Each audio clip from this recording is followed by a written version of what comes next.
ಹಾಸನದಲ್ಲಿ ಪ್ರಜ್ವಲ್ ರೇವಣ್ಣ ಗೆಲುವಿಗೆ ದೇವೇಗೌಡರು ಪಣ ತೊಟ್ಟಿದ್ದಾರೆ. ಜೆಡಿಎಸ್ ಅಭ್ಯರ್ಥಿಗಳ ಗೆಲುವಿನ ವಿಶ್ವಾಸವನ್ನು ಕೂಡ ಎಚ್.ಡಿ. ದೇವೇಗೌಡ ವ್ಯಕ್ತಪಡಿಸಿದ್ದಾರೆ.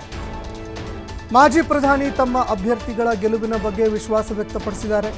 ಹಾಸನದ ಸುದ್ದಿಗೋಷ್ಠಿಯಲ್ಲಿ ಮಾಜಿ ಪ್ರಧಾನಿ ದೇವೇಗೌಡರು ಹೇಳಿಕೆ ಕೊಟ್ಟಿದ್ದಾರೆ. ಹಾಸನದಲ್ಲಿ ಬಿಜೆಪಿಯ ಕೆಲವು ವ್ಯಕ್ತಿಗಳು ಸಪೋರ್ಟ್ ಮಾಡ್ತಾ ಇಲ್ಲ. ಮಂಡ್ಯದಲ್ಲಿ ಕುಮಾರಸ್ವಾಮಿಗೆ ಸುಮಲತಾ ಅವರು ಸಪೋರ್ಟ್ ಮಾಡಿಲ್ಲ. ಸುದ್ದಿಗೋಷ್ಠಿಯಲ್ಲಿ ಅಸಮಾಧಾನ ಕೂಡ ಹೊರಹಾಕಿದ್ದಾರೆ ದೇವೇಗೌಡರು.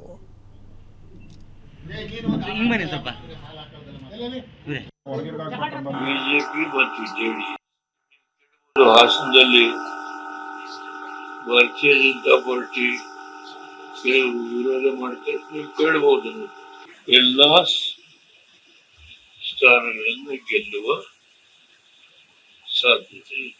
ಈಗ ಮಂಡ್ಯದಲ್ಲಿ ಸುಮಲತಾ ಅವರು ಕುಮಾರಸ್ವಾಮಿಗೆ ಕೋಆಪರೇಟ್ ಮಾಡಿ, ಏನೋ ಕುಮಾರಸ್ವಾಮಿಗೆ ಅಪಾಯ ಆಗಿದೆ. ಹಾಗೇ ಜೀವನ್ ಮರಣದ ಪ್ರಶ್ನೆ, ಆದ್ರಿಂದಲೇ 28ಕ್ಕೆ 28 ಸ್ಥಾನ ಗೆಲ್ಲೇಬೇಕು ಅನ್ನುವ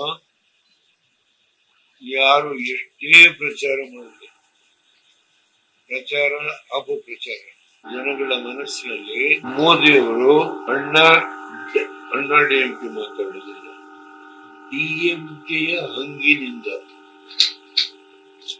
ಅವರು ಈ ದೇಶ ಆಳುವ ಪರಿಸ್ಥಿತಿ ಬರುವುದಿಲ್ಲ. ಡಿಎಂಕೆನೇ ಮ್ಯಾನಿಫೆಸ್ಟೋದಲ್ಲಿ ಹಾಕಿರೋದು. ಬಿಜೆಪಿಯಲ್ಲಿ ಫೈಟ್ ಮಾಡ್ತಿರ್ತಾರೆ. ಒಬ್ಬ ಪೊಲೀಸ್ ಅಧಿಕಾರಿ ತಮಿಳುನಾಡಿನ ಭಾರತೀಯ ಜನತಾ ಪಾರ್ಟಿಯ ಅಧ್ಯಕ್ಷರು 125 ಕೋಟಿ LOC ರಿಲೀಸ್ ಮಾಡಿದ್ದಾರೆ.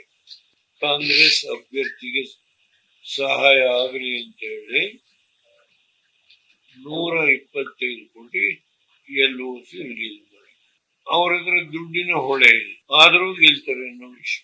ಡಾಕ್ಟರ್ ಮಂಜುನಾಥ್ 3 ಜನ ಡಾಕ್ಟರ್ ಮಂಜುನಾಥ್ ಅಂತ ಹೆಸರು ವೋಟರ್ ಲಿಸ್ಟ್.